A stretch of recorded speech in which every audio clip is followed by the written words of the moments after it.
زه او ته فکر کوو چې مرګ د هر څه پای دی. نه، غلط پوه شوي یو. مرګ د هر څه پیل دی، پای نه دی. له مرګ سره انسان خپل ابدي ژوند ته ځي، یا خوشبختي د ابدي او یا بدبختي د ابدي. مرګ چې راشي له سرمایه‌دار نه ټوله سرمایه اخلي، له غریب نه غربت اخلي، او له مریض نه مریضي اخلي، له روغ نه صحت اخلي. بیا یې یوه داسې ژوند ته چې یا ابدي خوشبختي ده او یا ابدي بدبختي ده. که انسان نیکبخت او له قبر نه د خوشبختي، سعادت او نیکمرغي شروع کیږي، او که انسان بدبخت او له دغه ځایه نو د تل لپاره دی بدبخته دی. فکر دې کړی دی د تل لپاره، څو ورځو دپاره نه، 100 کاله دپاره نه، 1000 کاله دپاره نه،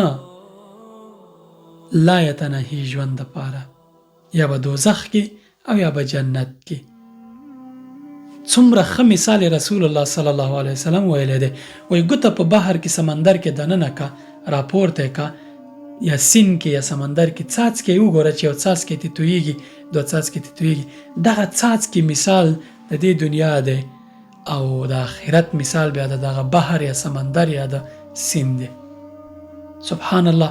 تر دې بل څه واضح دلیل غواړي، واضح مثال غواړي؟ دومره تفاوت لري یو څاڅکی او یو سمندر. نو ته که هوښیار انسان یې، کوم یو تن غوره کې، کوم یو تن ټاکي؟ سمندر غواړي او که څاڅکی نیکي، خوشبختي یا ابدي سعادت، کوم یو تن غواړي؟ خو طبیعي ده چې بحر غواړي، سمندر غواړي، آخرت غواړي، لا یتناهي خوشبختي غواړي. نو بیا چې هر کار کوي، تر ټولو لومړیتوبونو د هر کار په سر کې دی باید آخرت وي. که ته هر کار کوي، داسې فکر کوه ځان سره چې آخرت ته زما څه ګټه ده؟ دنیا کې خو مې دا ګټه ده، آخرت ته څه ګټه ده؟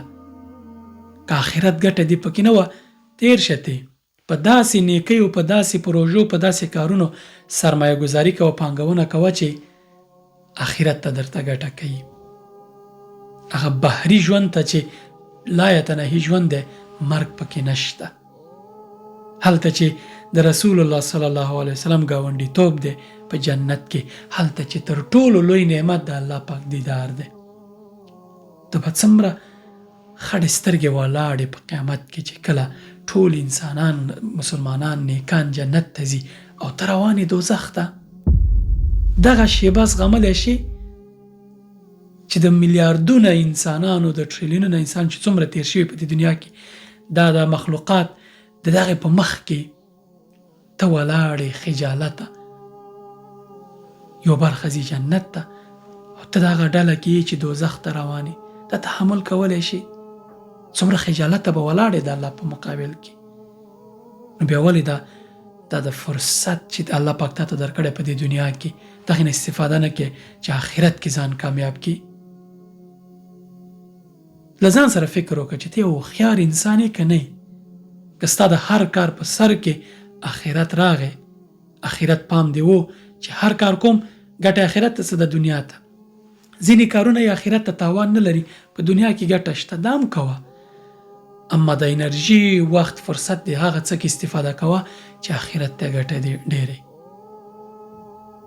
اوس نو ستا پرېکړه ده او زما پرېکړه ده چې لا یتناهي خوشبختي غواړو، ابدي خوشبختي غواړو، که یوازې 100 کاله ژوند چې نیمې په خوب کې، نیمې په غمونو، نیمې په تکلیفونو، نیمې په مرض او نیمې په جنجالونو، تشویشونو تېرېږي، او که نه هغه ژوند غواړو چې نه پکې تشویش شته، نه پکې غم شته، نه پکې خفګان شته، نه پکې هیڅ شی نشته، نه پکې فقر شته، هیڅ پکې نشته.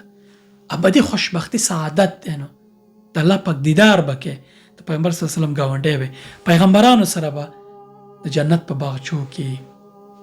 انتخاب زما ستا دی. سلام علیکم.